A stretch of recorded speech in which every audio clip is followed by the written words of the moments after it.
Hello everyone, my name is Tony, but you can call me Capone. Today we'll be talking about suicide. This is your final chance to turn away. Let's get into it.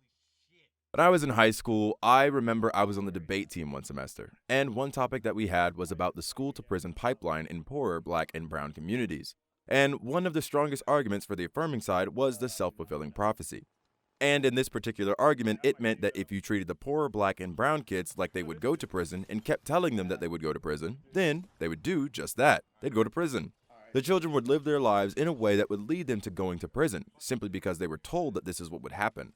By definition, a self-fulfilling prophecy is a sociological term used to describe a prediction that causes itself to become true. It was developed by Robert K. Merton in 1947. One of the kinds of self-fulfilling prophecies is one that many people are aware of, called the placebo effect. In medical trials, one group is given the placebo and told how it works, and because they believe it works, it does. Although the drug or treatment doesn't actually do anything, the belief in the practice from the patient actually makes it work. Another kind of self-fulfilling prophecy is the aforementioned stereotype threat, and this refers to the concern that one's actions may fulfill a negative cultural stereotype of one's group. And even though it may seem like a paradox, being aware of these may lead to the fulfillment of said stereotype, like with the school-to-prison pipeline in poor black and Hispanic communities, or concerns involving black individuals in college admissions. Now, having talked about all of that, why is any of this important? What part does this play back into our modern society, and why make a video about it at all? Well, now we can get into that point. According to the New York Times, the number of young people who identify as trans has nearly doubled in recent years. It is estimated that 1.4% of 13 to 17-year-olds and 1.3% of 18 to 24-year-olds were transgender, compared with about 0.5% of all adults. The recent boom in the trans population leads to a lot of different questions and a lot of different discourse about things such as hormones and surgery, social transition, the causes, and a whole slew of different discussions. But you know what? We are not talking about any of those today. We are talking about something arguably just as important, if not the most important. According to an abstract by PubMed.gov, data indicates that 82% of transgender individuals have considered killing themselves and 40% have attempted suicide. Those numbers, depending on the source, will vary, but upwards of over 50% of trans individuals have legitimately attempted suicide. Now, why is this number so high? Getting a clear, precise answer on this is actually pretty difficult. So after doing some researching, I have a few general idea of what's been told to me. One of them is that trans individuals who experienced discrimination or were a victim of violence were more likely to report suicidal thoughts and attempts.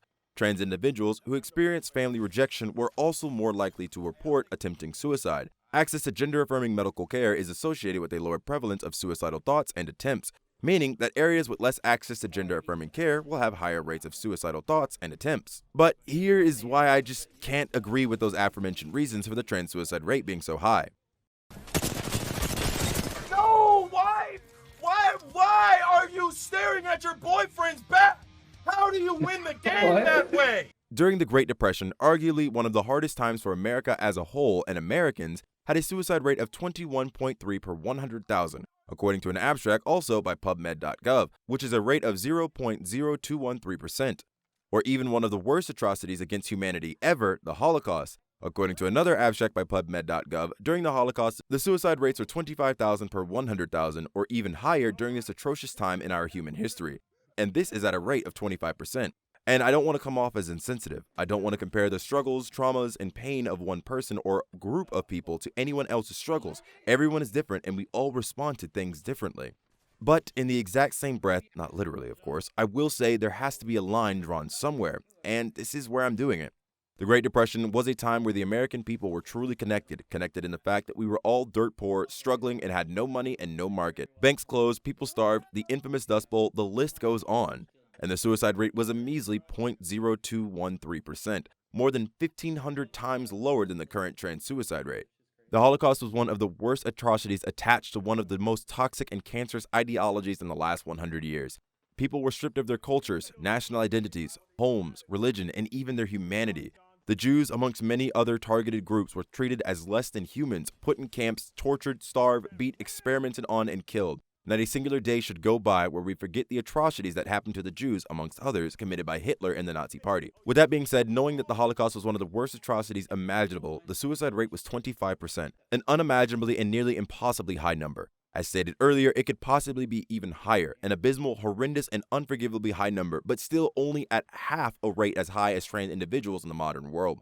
So if one of the worst moments in American history and one of the most heinous moments in European/world history aren't even coming close to the trans rate, the only question is why? Why? Why is the rate so much higher? And after a lot of time and a lot of thinking, I think I've come to an answer. Circling back all the way back to the beginning, it's the prophecy, the self-fulfilling prophecy.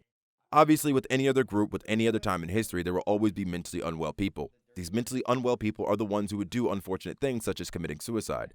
I'm not saying that trans individuals do not have their own trials, tribulations, and struggles just as everyone else. They do.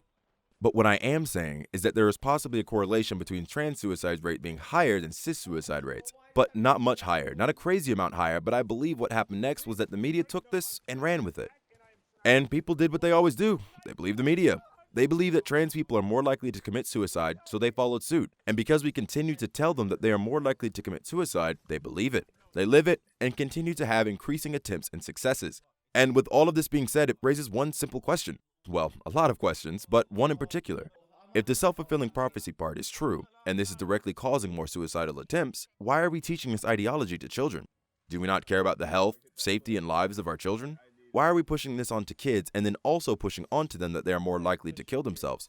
How is this in any way helpful? What help are we giving these individuals? But let's assume that I'm wrong, which I'm more than willing to concede. Then let me ask you a question.